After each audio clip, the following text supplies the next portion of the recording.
大家好，我是阿丽，今天分享个红豆非常好吃的做法。首先准备200克红豆，倒入适量的清水，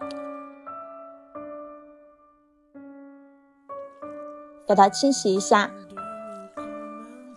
然后给它浸泡1个晚上。这是泡了1晚上的红豆，已经膨胀了很多，再给它清洗干净，再把它控水捞出，把它放入锅中，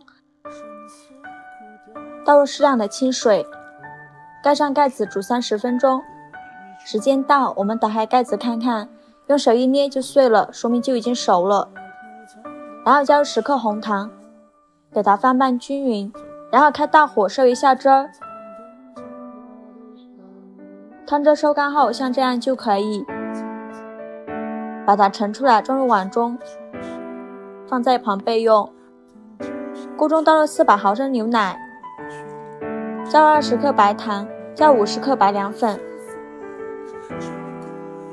开小火煮至微开，像这样就可以。再把它倒入红豆的碗中，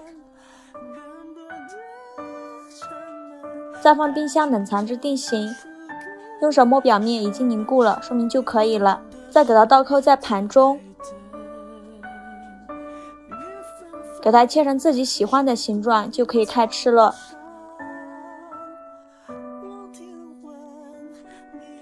非常好吃的红豆牛奶凉糕就这样做好了，吃起来 Q 弹嫩滑，入口即化，而且奶香味浓郁，吃起来清凉爽口。做法也是非常的简单，喜欢的朋友就赶快收藏起来吧，谢谢您的支持。